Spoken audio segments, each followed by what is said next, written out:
Bacaan dari nubuat Yoel. Hendaklah bangsa-bangsa bergerak dan maju ke lembah Yosafat, sebab di sana aku akan duduk untuk menghakimi segala bangsa dari segenap penjuru. Ayunkanlah sabit, sebab sudah masaklah tuaian. Marilah, iriklah, sebab tempat anggur sudah penuh. Tempat-tempat pemerasan sudah berkelimpahan, sebab banyaklah kejahatan mereka. Banyak orang di lembah penentuan.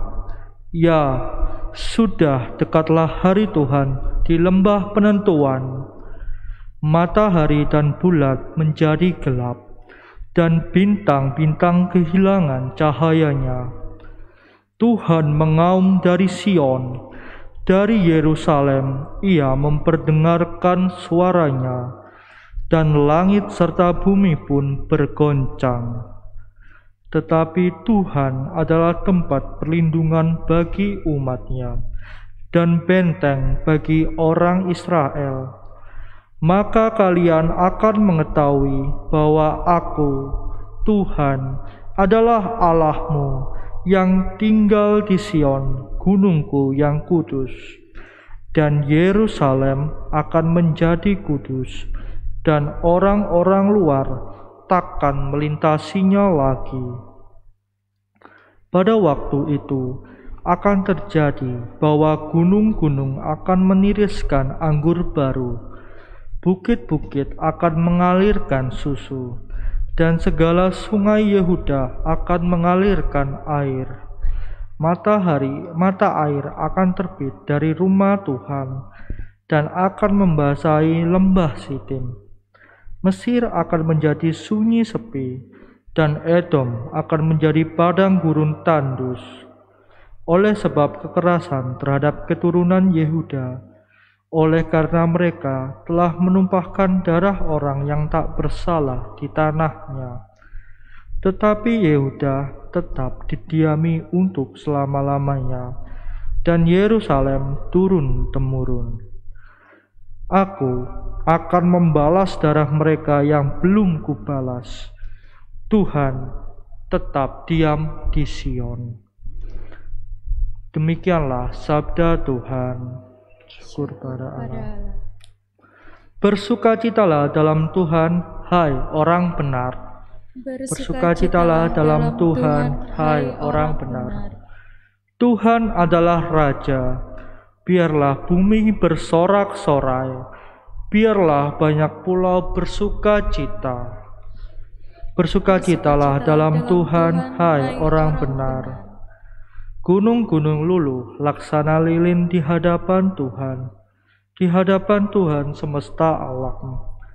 Langit memberitakan keadilannya, dan segala bangsa melihat kemuliaannya.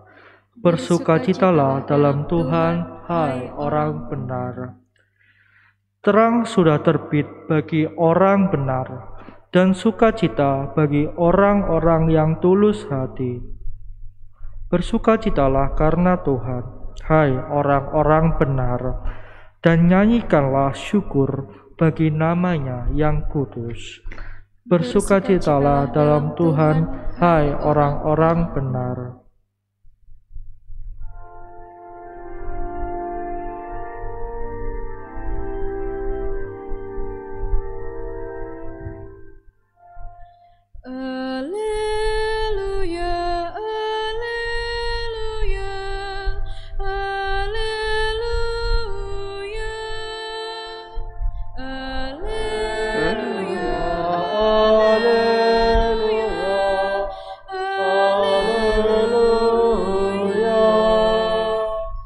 Berbahagialah yang mendengarkan sabda Tuhan dan memeliharanya.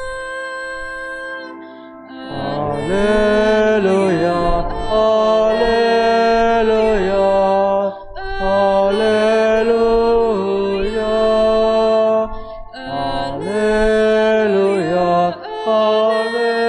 haleluya, haleluya.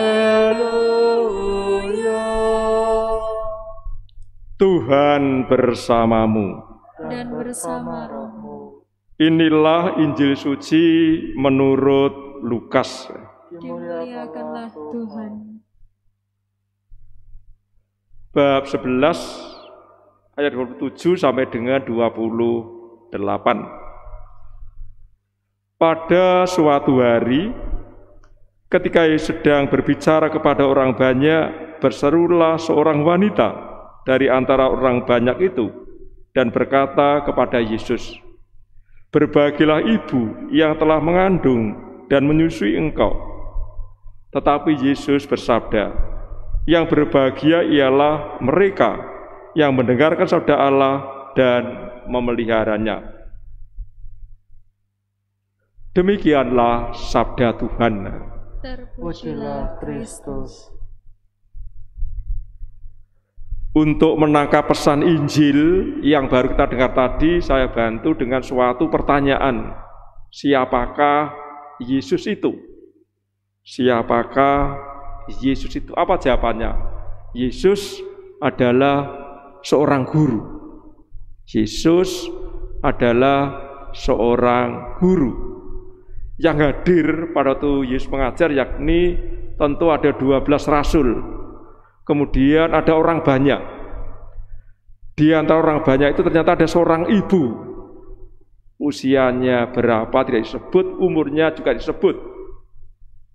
Namanya juga disebut, mungkin namanya Ibu Katarina Dwi Mumpuni bisa. Ibu Katarina biasa dipanggil dengan Ibu Katrin. Pada waktu itu ia sangat heran dan kagum bagaimana Yesus itu mengajar. Cara mengajar ternyata sangat enak, yang sulit menjadi mudah. Maka heran dan kagum, tentu yang bahagia adalah ibunya. Artinya ibunya Yesus. Betapa bahagianya seorang ibu yang memiliki anak terkenal. Dalam bahasa kita nampaknya demikian ini. Apa tanggapan Yesus?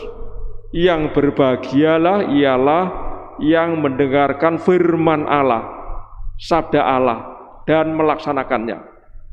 Apa artinya di sini?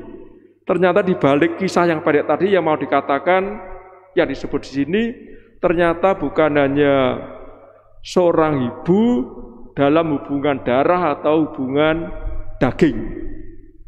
Ternyata yang terpenting adalah seorang ibu yang lebih-lebih sebagai orang yang pendengar firman. Pendengar firman, pendengar sabda Tuhan.